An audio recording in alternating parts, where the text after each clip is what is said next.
Hi guys, welcome back to Succulents in the City. Thank you so much for sharing your time with me. Today I want to talk to you about, yes, this guy too, this group of plants that I am obsessed with. These are called Mesembs. These are from South Africa, and some of them are called ice plants, some of them are called mimicry plants because they mimic rocks. And they're just a really interesting group of plants. You find such weird sculptural shapes with these guys, and they can be challenging to grow. So that's what I'm going to talk to you about today.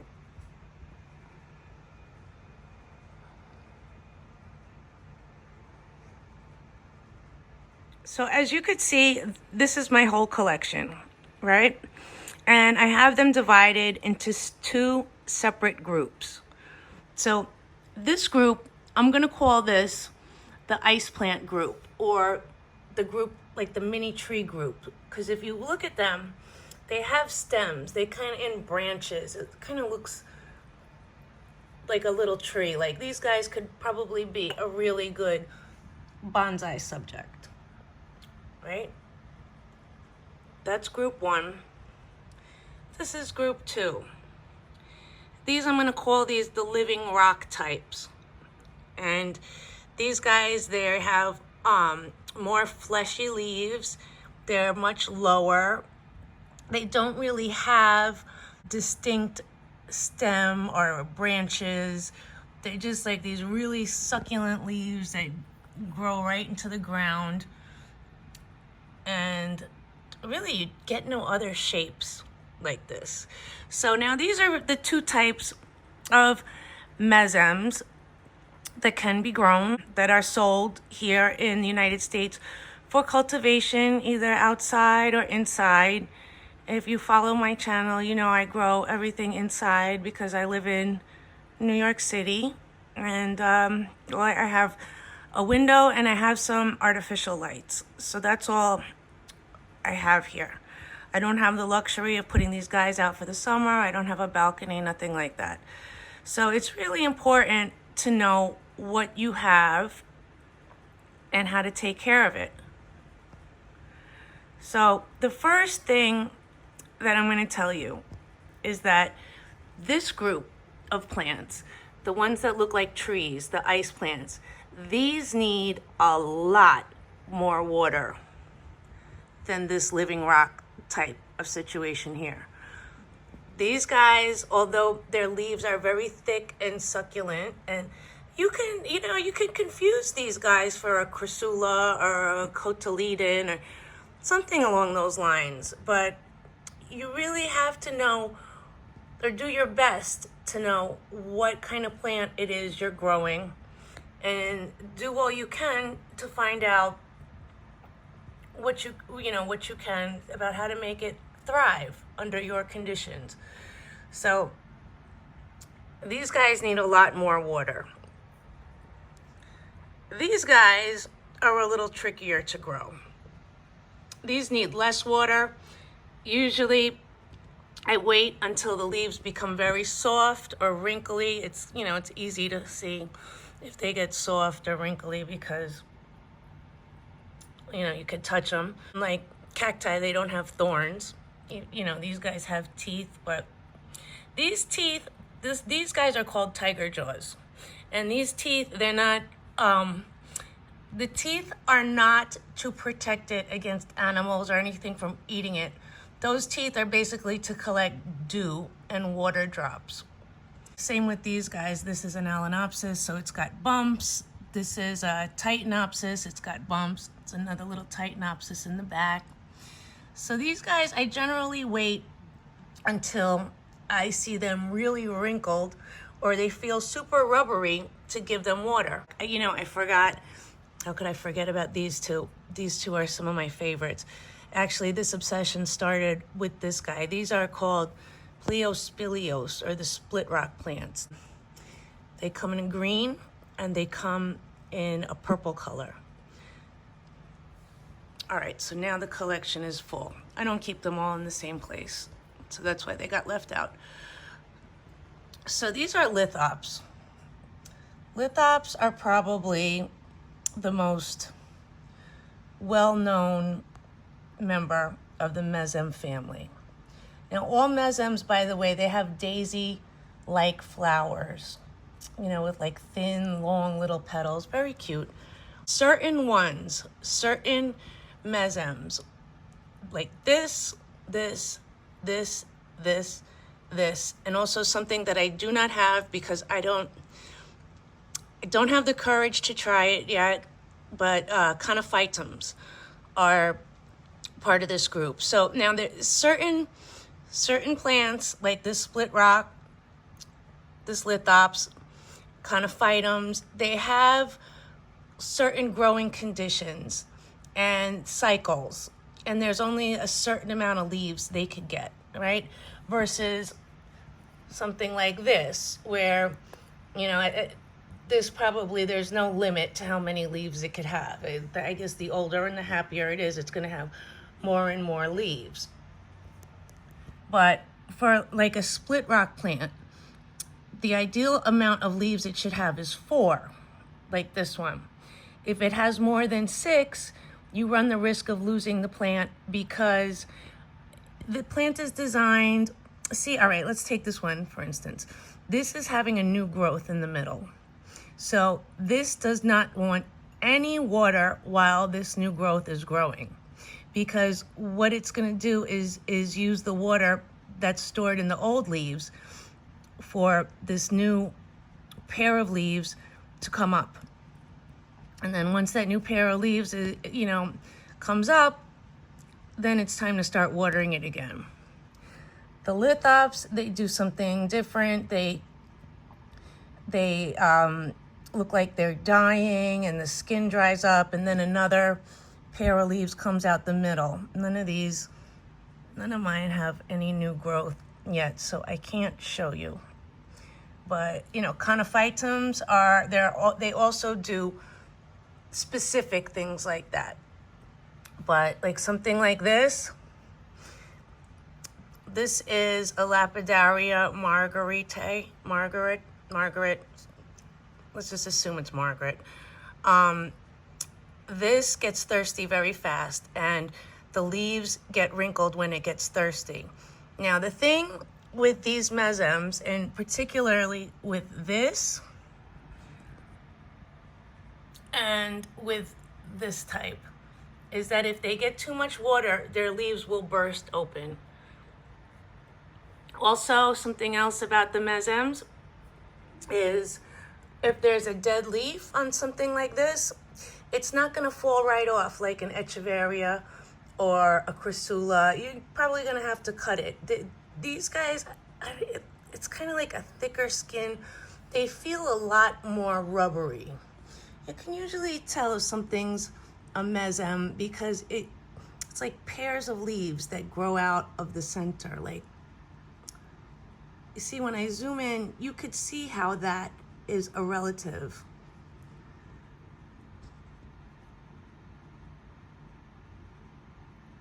You see, when I zoom in, you could tell now up close how this is a relative of the lithops, right? Here's the lithops. Like, this really looks nothing alike. But you get closer and you see, okay, maybe they're related. This is probably a better example because it looks more like that. Now you could see the resemblance. So, you know, I divided these guys like this today because in my search of the internet and everything, I've never really seen anyone or any articles talk about the difference between these two types of Mesembs. You know, when people talk about Mesembs, they either talk about ice plants or they talk about lithops. Everything is from South Africa. They have the daisy-like flowers, but really the care and cultivation is much different. These guys need a lot of water. If these guys don't get water, they get very unhappy. let's take this one. I'm going to talk to you about this one. This is called, here, let me zoom in on this. This is called Oscularia colescens. All right, this guy is not particularly happy. He's struggling. I'm not giving up on him though. Why is this unhappy? This is my fault because, I got it and I read Mesembs, and then immediately I'm thinking this, and I'm like, okay, this doesn't want water because this is the same family as this. That's not true. This likes a lot of water. These guys have very thin stems and the water evaporates from them very, very quickly. So here's a picture of this guy when I first got him.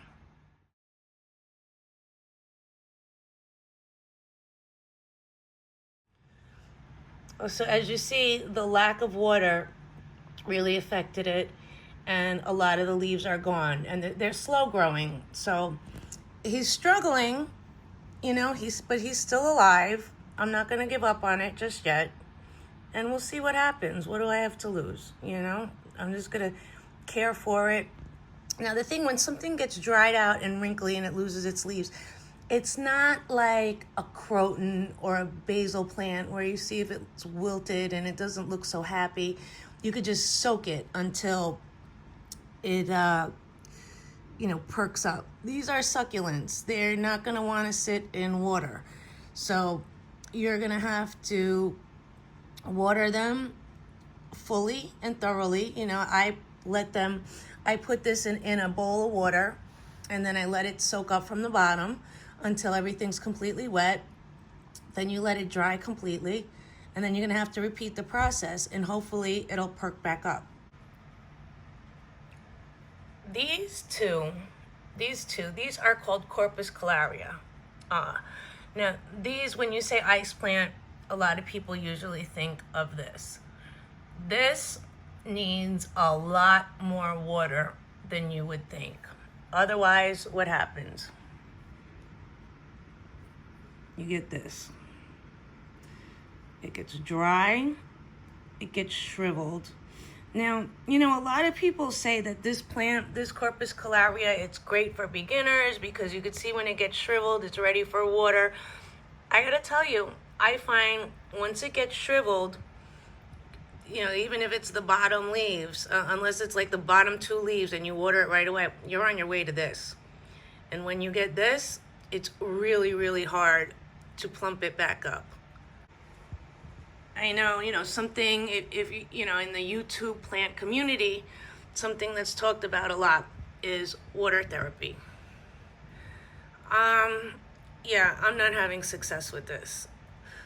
Water therapy is basically when you take all the dirt off of the plant's roots and then you suspend it so only the water is touching only the roots, and supposedly it's supposed to plump it back up, for a dehydrated succulent. That's not working for me. A lot of people don't recommend it, and I'm going to join those people, and I'm going to say I didn't get it right. If you guys see something that I didn't do right here, let me know, because it just didn't work out for me. But these two, this guy is a little bit etiolated, so he just went under some artificial lights. And then this guy here I'm determined to grow this plant. This is in a self-watering pot, right? There's water in there. This is ceramic. There's no hole in the bottom. And this pot is meant for African violets. With my African violets, it doesn't work. The African violets get too dry. This, I find, this is good for like sedums and ioniums in the summer when they go dormant. So this is also not enough water for this ice plant. I have to put maybe like 2 tablespoons of water in that top part, enough so there's not any water to drain off. Just enough so the roots can absorb it. You can always like put your hand here and tip it over the sink if you put a little bit too much. But this guy needs a lot of water. Same with this one. When I got this one, I don't know if I have pictures. I'm going to have to check when I first got this one. It lost a lot of leaves and a lot of branches. because I did the same thing. You know, usually with succulents, the rule of thumb is underwatering is best. And the truth is, yes, underwatering is best, because if I overwatered it, I would have nothing to show you here today except for Sunny. But yeah, so this is what happens with underwatering this type. Why I say you'll be surprised how much water these guys want.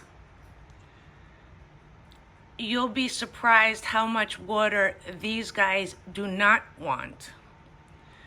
So these, like, this is called baby toes, right? Baby toes has gotten water twice this summer, and baby toes sits right above the air conditioner, which is supposedly, it's supposed to make it drier for the plant, but it really does not want much water. Those two, I don't know, you could see, here, let me pull this out here. So this guy there and that guy there, these toes are very fragile and they fall off the clump. When those, look at this. Okay, he's just gonna watch now.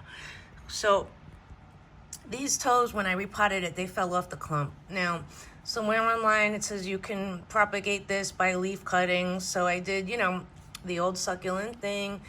You take it, make sure the bottom is clean, let it sit for about a week, you know, let it have a nice callus, and then plant it. These things here, they've been here for about 3 months, no sign of roots. So I have no idea if it's gonna make roots. It could be like aloe. Supposedly aloes you can propagate by a leaf, but I've had aloe leaves stay alive for like 8 months and nothing ever happens.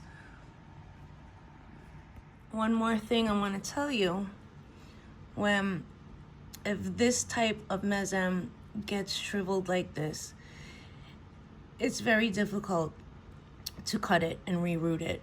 You know, a lot of succulents like echeveria, crassula, if they start rotting, you could cut it and restart the plant again. This is really having troubles rooting, being so dry like this. It's not dead. I'm not throwing it out, you know, we'll see.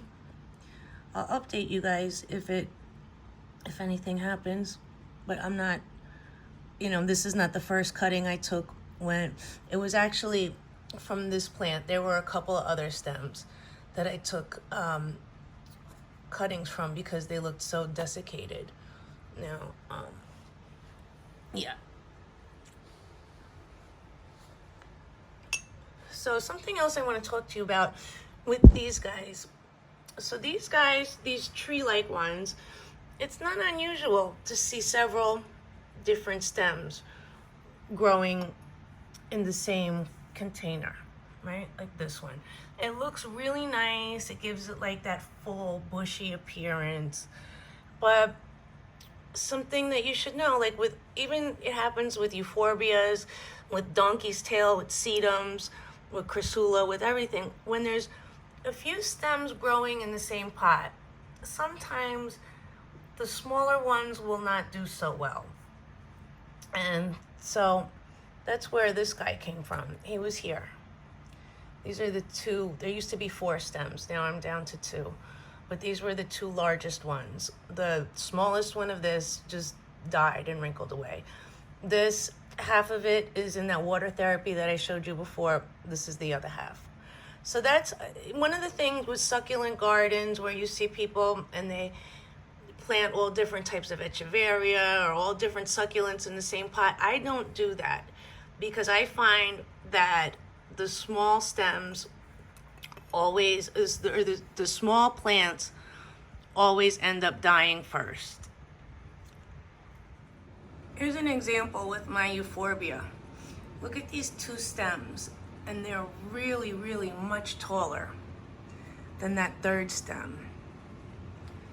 So I think it's just something that happens. Listen, I'm not saying that this is gonna happen to everybody. I'm just saying that to me, this situation happens a lot. So while these guys, you know, as they grow and get bigger, plants will get bigger and it'll branch out and it'll grow taller, it'll grow wider. This type, usually they just end up clumping as they get bigger. And when they start clumping, you can remove the offsets. Like here, like with this Alenopsis, if I wanted to divide it, you see it has different, like that pair of leaves and that pair of leaves. If I wanted to make it into two plants, I probably could. But, you know, also the same thing goes here. Like, look at these lithops. These are 5 different plants. There's some that are doing better than others. Like, this guy, I don't think is doing great. He's still alive. He's not going anywhere. These 3 to me look healthier than this. But that's what happens. You know, the best thing you could do is keep an eye on it. This is one of my favorite. This is called a lobster claw. This is called Cherodopsis. So these guys are great. These tiger jaws. These, it's easy to tell, like this is so firm. This does not need water. This one, maybe. You see how this is wiggling a little bit? And this is straight. I don't know if you could really see that on film. But these guys, if you wanted to start somewhere with this group, I would start with the tiger jaws. This is Titanopsis. This is also good. This one, this is the Lapidaria. This is also a good starting point because the oldest leaves do get wrinkles, right? So the wrinkles will start here on this leaf. And so when that leaf gets wrinkles, then I water the whole plant and it's happy. But I don't water them until they get wrinkles. Especially something like this, no water until I see wrinkles. And this, no water until I see wrinkles. Another trick you could do, and let me see if this is doing any. So sometimes certain, this stem is a little desiccated, but that's okay. Sometimes like certain stems like this one will have a little bit of wrinkles, you know, while the other ones really don't. So if this gets more wrinkled and I don't see it growing out the middle, what I'll do is I'll take an eyedropper and water it. But very, very little water. Very little water with these guys. And this, a lot of water. Check it every 7 days. Now, with both of these groups, it's safe to assume that they love growing in the fall, and summertime can be their dormant season. With these groups, there could be a lot of ambiguity in their names. Like for instance, this is a Delosperma. This is, I think it's a Corpus calaria. I forgot what it was. I'm gonna have to look that up. But I've seen this labeled as something else. Like if you go online and you Google Delosperma, they'll send you other types of ice plants. They might send you Oscularia, Corpus calaria, stuff like that. So it's not that easy to find information about these specific things. But you can really, you know, use your eyes to figure out, there's Sunny, what plants will need more water. Like look at this one. The leaves are small, the stem is very thin, so it's not gonna hold as much water as something like this is as this, with thick leaves, thick big leaves and thick stems. So just my common sense is gonna tell me, check this plant to see if it needs water more often than this. Now this guy, you know, you can also feel the leaves, but again, be careful because this is one of those tree types of Mesembs. with this group, you really have to research what you have, especially if it's something like a split rock, a pleospeleos, or a Livingstone lithops, or a conophytum, which I don't have. I don't want to go through the heartbreak of learning how to grow that, and they're rather expensive because these guys, they do have growing patterns. I can't say that enough.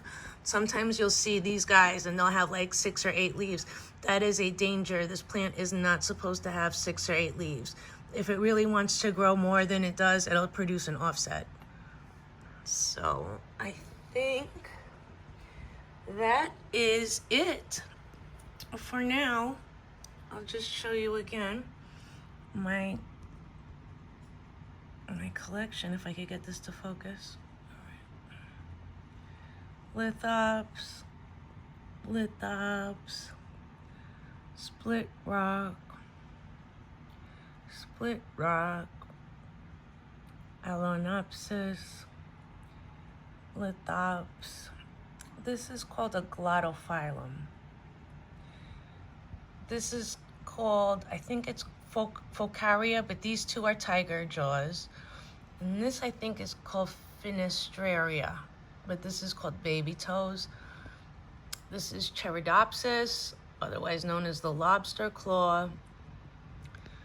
These two, Titanopsis or concrete jewel plant, Lapidaria or Carew rose. And these are my ice plant collection.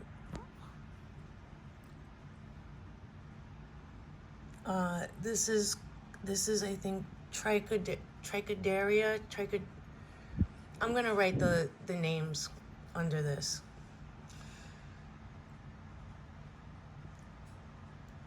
So these two are Corpus calaria lemani. Listen, Sunny, look how cute he is. I love this plant. This is Delosperma. This is called a pickle plant. I call this small pickles because I have the tall, the Senecio pickle plant. But look at those little leaves. They look like little cucumbers. This is a variegated form of that. And so if there's any plant here that you see that you want me to do a detailed video of how to take care of it, leave it in the comments. Or if you want to know where I got one of these plants because you want one yourself, I'll let you know where I bought it or if I know where one is available. So that's it for now. Thank you again for sharing your time with us. See you on the next one. Oh wow, look at that, like as if on cue. He's such a good boy.